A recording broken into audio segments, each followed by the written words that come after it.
Oh, well, we're back. The starting of the week, at Summit Talks, you'll hear them speak. It's only Monday. Negotiations breaking down. See those leaders start to frown. It's sword and gun day. Again, TBD, no month-long hiatus this time. It was supposed to be a 2-week hiatus, and then I just didn't upload the video. It's okay. We needed it. You need the month. I was moving and you were busy. We're back now. I was not busy. We're back with a really, really hot current event of the day. All right, hit me. A reoccurring current event of the day. What, the youth keep watching Entourage? Well, yeah, I'm still doing that, but the youth of America have just once again rediscovered Tropic Thunder. So the next generation is once again upset about Robert Downey Jr. Yeah. I feel like somebody discovers this movie and gets angry about it like once every 2 years. It's like I feel like every year there's like the generation of kids like turn 13 or 14 and everyone finds this movie on Netflix. Yeah. And then I see it trending on Twitter. I'm like, oh, there we go again. Everyone's mad. They're trying to cancel Iron Man. Not going to happen. I mean, this time around, it was more people were mad about Simple Jack than Robert Downey. Yeah. I think he should have been nominated for Best Supporting Actor for that movie. And I think it would be the greatest nomination for an African American in Hollywood. Imagine if he got nominated. Yeah. They're like, no diversity. Robert Downey. Yeah. I'm just a dude playing another dude. Another dude. Yeah. And it made me want to watch it. Can't say that anymore. Can't go full special Simple needs. Jack on us. Simple Jack on us. I love that movie so much. Everything is right about it. It hits every comedic aspect perfectly. And I love Mama motherfucker. I just love that the majority of people don't get it. Yeah. I don't know. No, it's true. It gets me every time. That's our current event of the day. I just love watching people blow up on Twitter about Robert Downey. Everyone's like, oh, this is blackface. Yeah. Yeah. I mean, we'll get you in some blackface. No. Is it Halloween already? Is it Halloween already? I'm gonna go as Christopher Columbus for Halloween this year. Great. I'll go as one of the Indian people that you meet on your journey. Get off my fucking land. We've brought you maize. We've brought corn. And we're ready to accept Jesus Christ into our hearts and souls. That's what it's all about. That's what it's all about in the end of the day. It's just like our Civ game, massive jihads. I see, our Civ game. I see fucking Teddy Roosevelt's Protestant ambassadors coming towards my island, and I don't know what to do. You start sinking them in the ocean. Like it's World War II, and they've asked for safe passage. Oh God, help! Never forget Pearl Harbor. Never forget. Never forget. All right, what do we got next? We're back with NBA. You have a chance to talk about the Lakers' newfound depth before I go into a Kings rant. Okay. I've recently figured out. Lakers newfound depth. Great win last night. Look, at the beginning of the season, we were all wondering if they had the worst roster in the NBA. And I think at the time, they probably did. Mm-hmm. But Lonnie Walker's turned out to be pretty good. Okay. Austin Reeves is pretty good. Thomas Bryant has been like a revelation. Dennis Schroeder has been pretty good. Russ off the bench is like decent. Yeah. Anthony Davis, I feel like it's going to take him about like a week before he starts getting those crazy numbers that he had before his injury. Yeah. And then all of a sudden it's like, wait, is there something here? Is this a play-in team? Is this a 10 seed? Yeah, for real. The West is so crazy though. Like everybody literally like 13 through 4 are all within like 3 wins of each other. I know. That's why I've come up with my new theory. What's the theory? I think the Kings are one trade away from being the 1 seed in the West. What trade? So I think we package Alex Len who's a center, Mhm. Nemus Quetta, who's a rookie center from Okay. Utah State, Okay. and a second round pick. And I think we try to get Mo Bamba, Yeah. Jeremy Grant, or Miles Plumley. I don't think you're getting Jeremy Grant with that package. I think Probably not. you need a first. But Mo Bamba, now that That's I don't something I'm know. interested in. I'm worried about him because I feel like some team is going to convince themselves to trade for him, and then he's Yeah. not going to shoot well from three, and he's not going to defend the rim at all. Ugh, that's And like he would be perfect with this team. yeah, with Sabonis, Yeah, off the bench, stretch five. yeah, He's literally I think we're one trade away from being the one seed in the West. We're only like 4 games back. yeah. Or 3 games Jeremy back. Grant would be perfect. Yeah. If you guys could, do you have firsts to trade? Yeah, we got picks. Okay. You just don't want to. I'm nervous we give away a first and then everything implodes like in very Kings like fashion after the All-Star break. But I don't know. I'm waiting for the Blazers to crack because I think they're on the verge of just being done. Dude, what's crazy? Like, I think this is the best roster they've had in years. it is. But Like, they suck. yeah. Is it Chauncey Billups? Is he just not a good coach yet? Or They just need to commit to something. They can't just keep committing to Dame because that time has passed. I don't know. But it's like, look, okay, Shaden Sharp's good. Yeah. Simons is good. Jeremy Grant's good. Nurkic, I think Nurkic sucks now. I don't think he's that good. No. I think he was good, but now I think he's on par with like who's the starting center for I think he's like a little worse than Christian Wood for the Mavs. Okay. A little worse because Christian Wood's pretty good. It's pretty good, but but Nurkic, like you expect like 15 and 12. Okay. Okay. Is he terrible at defense? What's wrong with Nurk? I mean, he had that big injury like a year and a half ago. Yeah. He is getting a little older now, so yeah, I guess. Maybe they're one of the worst defensive teams out there. I've seen some Blazers of the need the teams. centers. What's up? No, what are you saying? Sorry. Oh, I was just gonna say it seems like the Blazers have done better with worse teams, and now it feels like Dame finally has like he doesn't have a co-star per se, but he's got like a pretty like decent, at least starting lineup around him. I feel like they are underachieving, but I think if they did some kind of trade with the Kings, like we have young centers and forwards to trade. Yeah. Like we have Okpala, who's like he's a rookie small forward and he's pretty good. Yeah. And we got Nemus Quetta. Like we have 2 young, like athletic guys we can send them and they need some energy on that side of the ball. Yeah. And then like a pick, but I don't know. I don't think they'd give up Jeremy Grant for that. No, I think they should try to keep Jeremy Grant. And because now I'm looking like they got Josh Hart, they've got Gary Payton. Yeah. Like they've got a lot of guys who were like pretty damn good. Like that like playoff ready guys. Yeah. So I don't know. I feel like everybody's just a runaway. Like a couple good games in a row from being like right in it. They could be like a Dame trade away from getting enough role players to have like a Chris Paul Thunder type little playoff run. Yeah. Yeah. Or like a what is it, like 2019 Clippers kind of run? Yeah, exactly. Like, nobody's quite a superstar, but Tobias Harris is pretty good. And Lou Will off the bench. Like if you trade Dame, there needs to be some kind of 3-team trade for where Shea goes to the Blazers, and Dame goes somewhere else to like, I don't know where he would even go and who the Thunder would get, but I think the problem is the Thunder have all the picks already.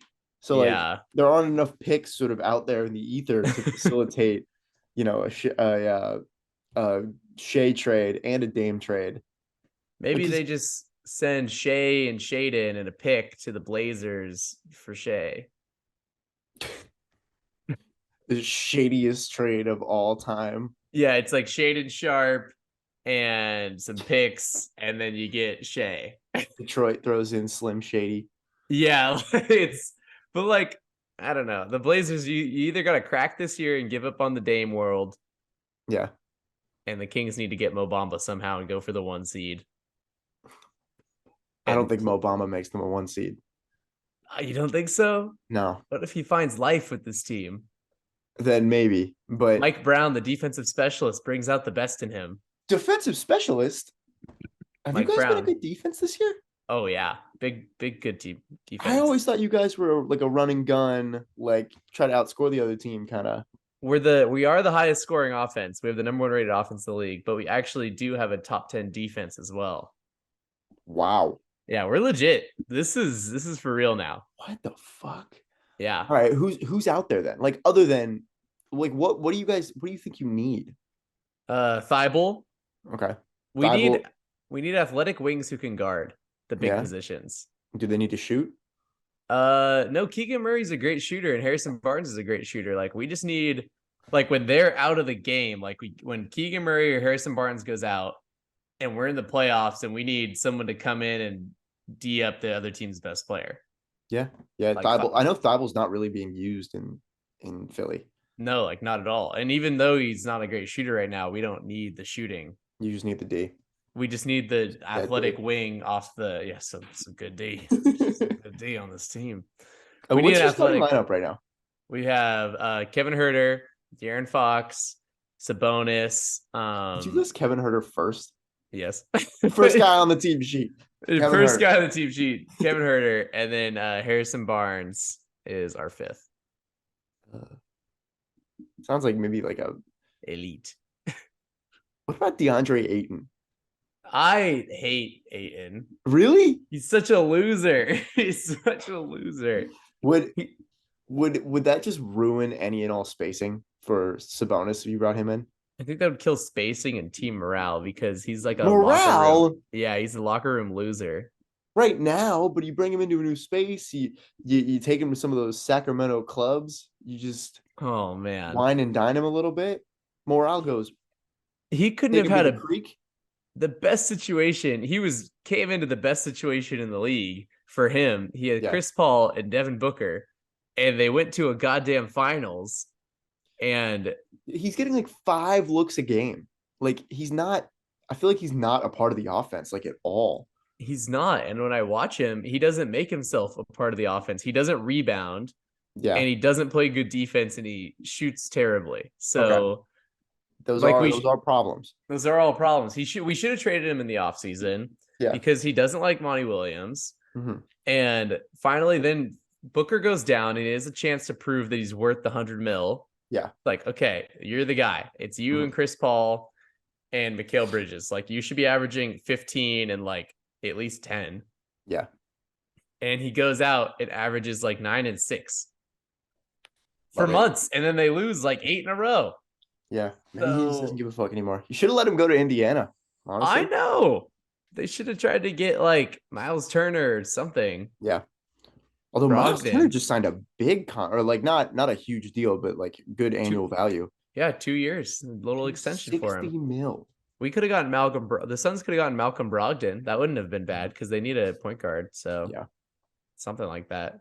I don't know. I just feel like the Kings they're missing something. I can't tell what it is. Like Sabonis is like he reminds me a little bit of like Jokic Yeah. in that he's like really good on offense. Like he can be an offensive hub, but he's a little like on defense. You're like, is he Yeah. gonna get bodied by like an Anthony Davis or a Giannis or somebody?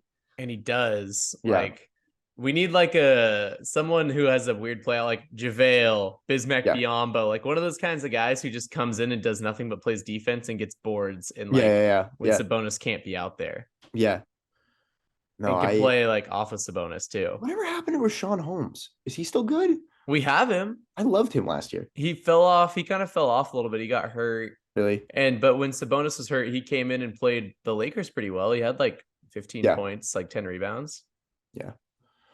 Fuck. Yeah. But we have Rashawn Holmes, which is who like we need right now, but we need someone a little younger and who can shoot the ball a little bit because he can't Yeah. shoot. for The shit. NBA trade market's so weird right now because it feels like everybody's holding like Yeah. there are a couple shoes that feel like they need to drop, and then everybody like, what are the Lakers going to do with those 2 picks? Like, what's Yeah. happening with Russ? What's happening with Dame? Is Dallas desperate? Yes. Like, so I mean, it's weird because I think the summer fucked up the trade value of players so bad with Rudy Gobert and all the other trades like yeah, that went down that now no one wants to give up too much and look dumb once Mhm. they give up 4 first rounders and a role player for one guy. yeah. I feel like the Thunder have like maybe on purpose, but they've created Yeah. like scarcity Yeah. that in they're hoarding all these picks, and so now there are less picks to go around, and so everybody's like who else has picks? Nobody really has Rockets, picks. The Rockets have picks. not their own though, I think. The Jazz have picks. Mhm. Um, I don't think the Hawks really have picks. Yeah, They just got DeJounte, so Cleveland and Timberwolves have no picks. Brooklyn has no picks. yeah, there's why don't the Thunder? What if they just said fuck the rebuild? We've got a decent team. Let's just trade away these picks and start bringing in some like Yeah, legit role players. They just trade away all their picks and the then just go, exact you know opposite of what? what we said last week. Yeah, what if they just said, what if they just said this rebuild's taking too long? Like we have Chet, we have Shea, we Yeah. have Giddy. Like let's just run with these guys and trade away all these millions of picks we have. The Oklahomans are getting restless. Bring in the big guns. I Go bet get Dame. they're like the 9 seed. Yeah, yeah. Like why not just trade away all your stupid picks and just try and be good? This is as open as the league is ever gonna be. Yeah. Like Yeah. why, if they wait too long and then we're back in some world where like Wembanyama comes in or all these new players start to get way better and then it's too competitive to compete for the mid-level teams, like Yeah. why wait? Yeah. No, it's like, I don't know. Although I feel like somebody in the front office is like, but we're only like 4 games away from having an 18% chance at Victor.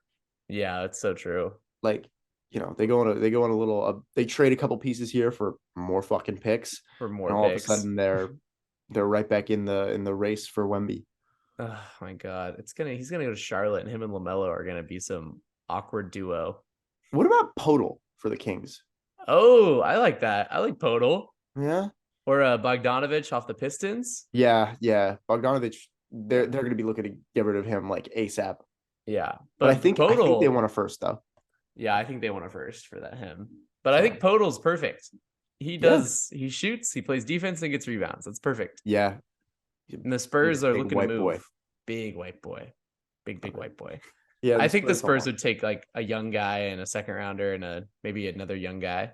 Yeah, if they're not getting, because I know I've heard like Golden State might be interested in Jacob Podol and other teams. So who knows? I don't know what Golden State has to offer at this point. Their roster is so tricky. All their young guys who are supposed Wiseman to be good. Ham sandwich. Yeah, like Wiseman's a G League loser. Moses Moody's just okay. Yeah. Yeah. I don't know. NBA is in a weird spot this year, and I'm getting into it now. Yeah, it's been fun. Well, it's like every game kind of matters in a weird way, which normally, during baseball season or what, there's games that like don't matter. Yeah. But it feels like it's so tight that everybody's trying to do something. It's very interesting. It's all within 2 or 3 games. So and then what team makes everybody look stupid that they even tried this year? Like, is there a team that's just going to get to the playoffs and then just absolutely obliterate everybody? I don't think the Lakers. I don't think anyone. Like if someone gets maybe like the Wizards. Fuck you. The Wizards get to the playoffs and then they just like Johnny Davis just goes off. They're like, why are we here? Why? Oh yeah, Beal. Is he hurt right now? No, I think he's playing. What about Kristaps for the Kings? The Wizards said they won't move him. What? They said we're sticking to our big 3 of fucking Kristaps, Beal, and Kuzma. No, fuck big that. 3. No, that is bullshit. They will trade any of those guys in a heartbeat. I know they said untouchables, and I was like, well, that's just wrong. Fuck out of here. Literally. No, now would be the time to trade those guys because I think the market's kind of desperate. The people like if you just trade one good guy and 2 picks, like instead of trading 5 picks at a time, like all these teams keep doing. Yeah. Like the trade market will set itself out. Yeah, I think that's what it's doing right now is everybody's valuing their people too high.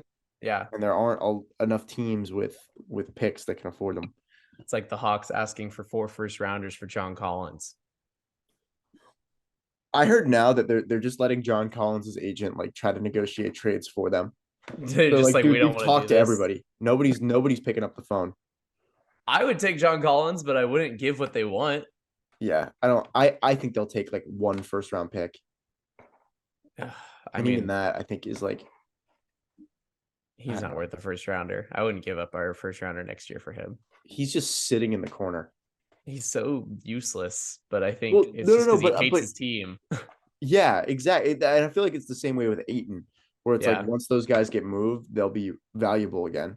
Yeah, they'll be like worth something. Yeah. Aiton should be 18 and 10 easy Oh, every year. at least he should be like 20 and 12. Yeah, every year. I feel like he's one of the most talented big men in the league. He is. Like, that's why it's pissing me off that he just sulks around the court and like doesn't do anything. Yeah. It's okay. And that's any more NBA for you? Yeah, you know, it's the NBA. They call it the kingdom where hearts break. You know? Wow, what a great transition into the wide world of Kingdom Hearts. All right, I've been itching to learn about these. He's got a sword, but it looks like a key. There's Mickey Mouse. Donald Duck still doesn't have pants on. Okay. So Kingdom Hearts, for everyone who doesn't know, Kingdom Hearts is a video game franchise. The first game launched in 2002. On what console? On the PS2. And it's Disney collaborating with Final Fantasy, which I've never played the Final Fantasy games, so yeah. They're fun. Not much I can say about those, but it's a combination of Disney and Final Fantasy. There's 13 games in the franchise whole. They go back and forth between like 4 different storylines. Okay. Now, how many of these games? Because with video games, you'll normally get the core games, and then you'll get you'll get side games for maybe the phone or like a smaller console. How many core games are there in this series? Core games for the main console? Yeah, I have a picture. One moment. How many are like really, really worth playing? I'll say 13. Let's see. No, I mean they're all worth playing. Like I've played all of them on all the different consoles, on DS, on Game Boy Advance, PS Vita. One was on the PSP or whatever it was called. Yeah. I would say 4 of them are very important. Okay. The others go through some very confusing stuff. Okay, time travel. No time travel, but like memory loss and one guy getting split into 2 other guys, and then he forgets who he is. And it's something you have to understand about Kingdom Hearts is that which I don't. Hearts in this world are like souls. Okay. So if you lose your heart, you become a heartless, like a dark little creature. Okay. But if you lose your heart, but if you get your heart back, you become a nobody. And if you're a strong enough person, your nobody takes the form of yourself, but like you're not yourself. You're someone else. What the fuck? And then what the fuck is Mickey doing? So Mickey is the king. It's referred to as King Mickey in this world, in the realm. And so pretty much the main characters are Sora, Riku, Kairi, and Mickey, Goofy, and Donald. Kairi? Yeah, Kairi, the squirrel next to Sora here, the main character. Okay. Sora's the main character? Yeah, Sora is the main character. Okay. And what they wield in these games are called Keyblades. Keyblades. And they are weapons, but they can only choose you. You can't just use a Keyblade. The Keyblade has to let you. When you're going down like a dark hallway and there's somebody like kind of close to you, so you can like clutch your keys in your fist. You're like, I'm ready for that. Like, I'm gonna stab this guy.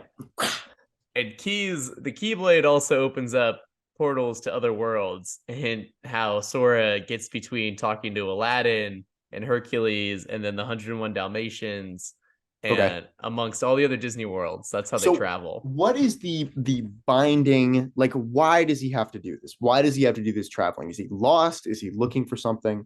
So is something lost within him that he's looking for? All of the above, practically. So him and his 3 friends in the first game, they live on the Destiny Islands. Okay. And they have constructed a raft to leave the Destiny Islands. Yeah. And then the Heartless. I've actually played that mission. Oh, see? Then they attack at like a kid's camp when I was 9. Like 9 years old. Yeah. And so the Heartless destroy the Destiny Islands. Riku's lost. Kairi gets put into a state of comatose. And Sora rallies up with Goofy and Donald somewhere else in a town. Okay. And How so the pretty fuck are much Goofy and Donald just there at this point? so Mickey sends Goofy and Donald to the town to find the Keyblade wielder, which is Sora. Okay.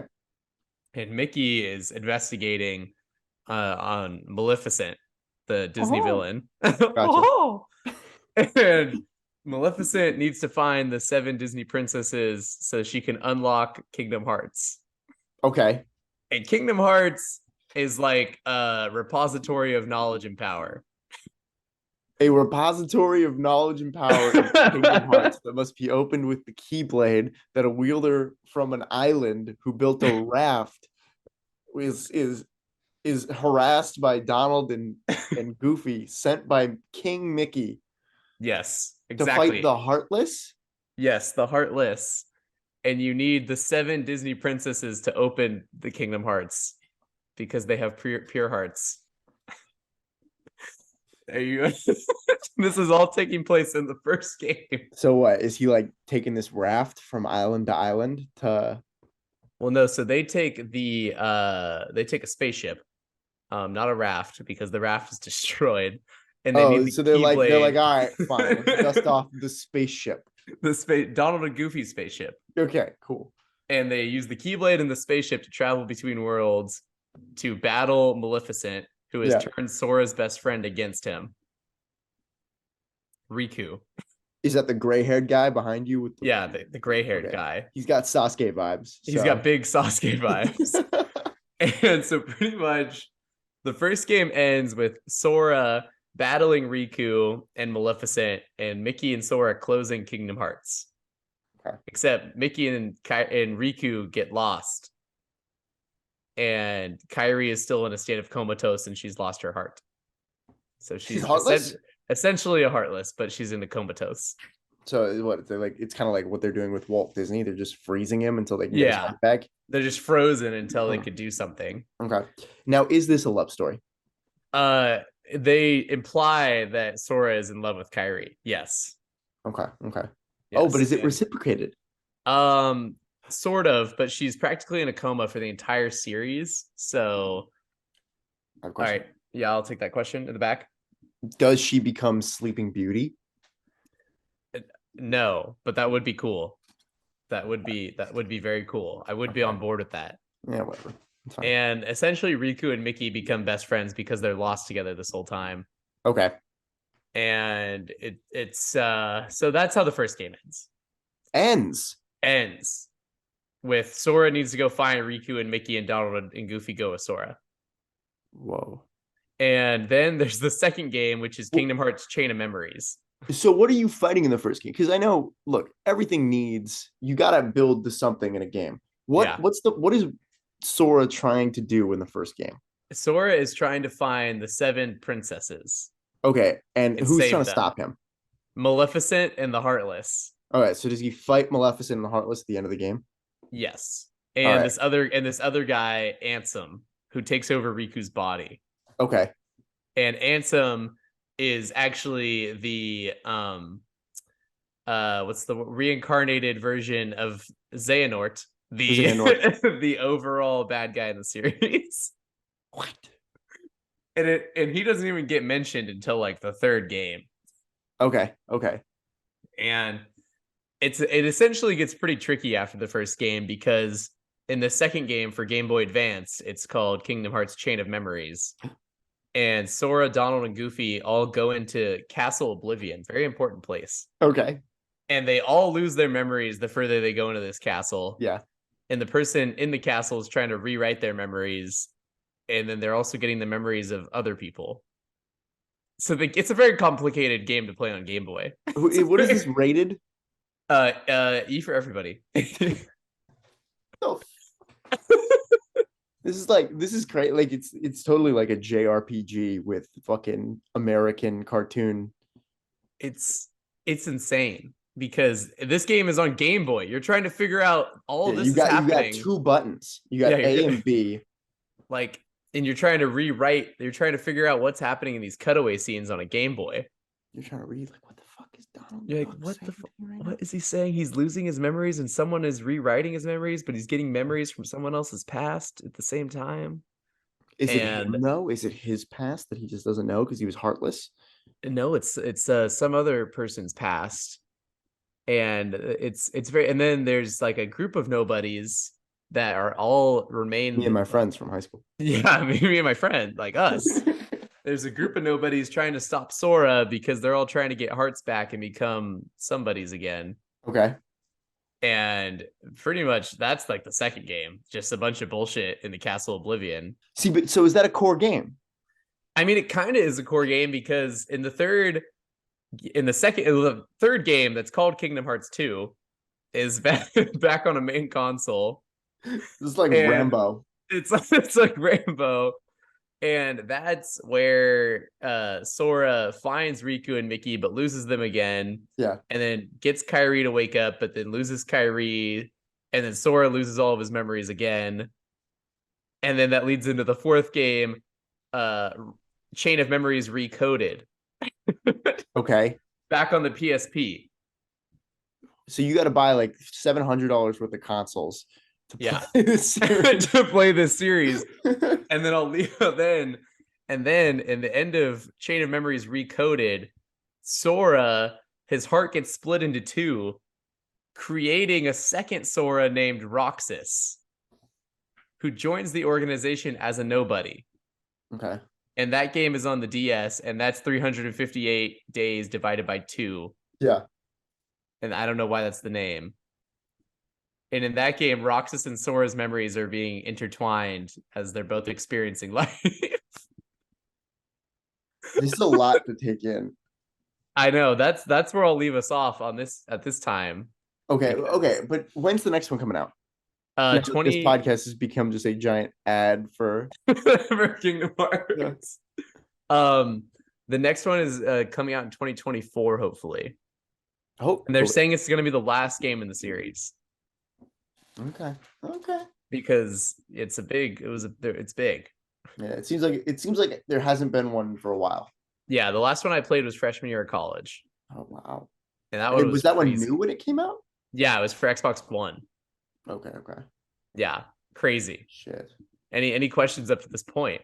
A lot of questions, I'm assuming. I think a lot of my questions were answered early, which helped me understand as we went on. Do you have a favorite villain for any of these games? Oh wow. I love to fight Pete. Who the fuck is Pete? Mickey Mouse's bad guy, Pete, the big fat mouse guy. He's like a rat. He's like Maleficent's right-hand man. Great. Okay. This game is nothing more than a fever dream that you should play when you're on marijuana. Okay, I can work on that. Or if you ever get drunk and you want to watch a full recap of just 7-hour long Kingdom Hearts all cutscenes walkthrough. And I've watched it. Oh, bet. I've done it. And I've also done an hour-long explanation sit-down video with multiple people in the room after a night out. And it got confusing. Confusing? What? You got like a whiteboard that you're just like, Mickey, King. It ended up with us like yelling at the screen, being like, that guy died and now he's back again.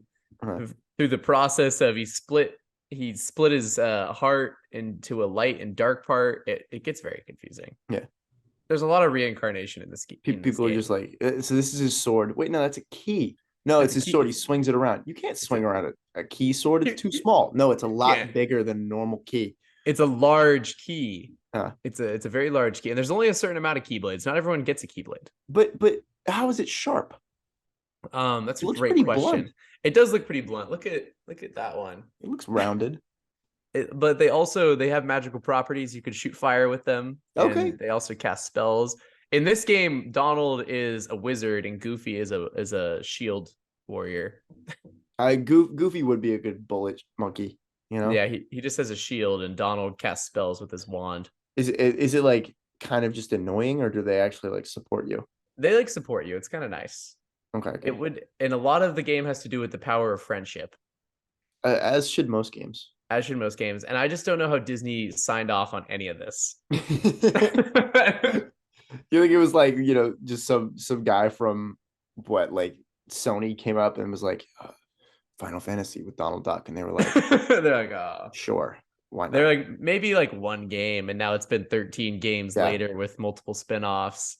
It's Netflix is probably making the a most show. relevant that any of those characters are right now. You're probably right, because Like, what else do they have going? are Disney Plus, are they doing anything with their classic cartoon characters? Probably not. Disney Plus is doing a Kingdom Hearts show. I thought it was Netflix, but it's a Disney Plus. Oh. A show I about won't the be watching that. entirety.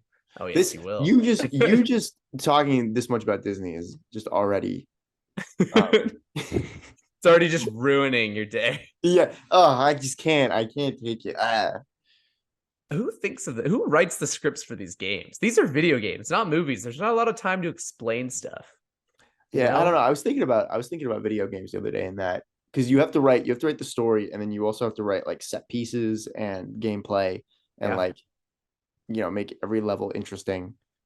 I don't know. Yeah. Crazy. I don't know. Like, how do they do it? Like a lot of numbers, a lot of ones and zeros. A lot of ones and zeros, but then you start writing complex character and scenes like this for games on a Game Boy. Yeah. That are meant to be played by children. These are children games. Dude, I wasn't following like at all. The 10-year-old Tripp would be like lost. I can't believe I understood any concept of these games growing up. It's You're actually just crazy. Like key sword, friendship. All right, Maleficent. That means bad in French. Yeah, I mean, you're good or you're bad. Yeah. Does Maleficent really mean bad in French? Probably not. Oh, that would have been kind of cool. No, I know Mal. Like Mal means bad. There we go. I'm gonna get you a Keyblade for your birthday this year. I'm down. Well, I gotta your birthday give you a gnome at some point. Oh shit! I'll trade you a Keyblade for a gnome. I'm gonna get you a full, like a big one that you can hang in your room. I'll use it at the zombie apocalypse because now that The Last of Us is on, I've been like, oh yeah, I'm thinking about the zombie apocalypse again. Mm-hmm. I'm like, what would I do with my dog? Oh, like, I can't bring her. She's kind of old. Do I kind of old yeller her in the backyard? I think you just leave her. Right? Is that the most human? No, why can't you just leave her? You don't think so? No, I don't think I could live with killing my dog. I don't think I could. She barks too much. Like bring attention to us. I think if COVID taught us anything, not as many people would survive as we think. You know what? I probably shouldn't waste the meat. Yeah. Oh, you're gonna eat your dog? you're gonna fry up your dog? That, Yeah. If it really came to that. Tummy starts rumbling. All right, I think we're out of time here. All right, this was great. I'm glad we could do a part 1 of the Kingdom Hearts recap. We'll be back to finish this off. Oh, we will be back. You're right. All right, perfect. See you, homie.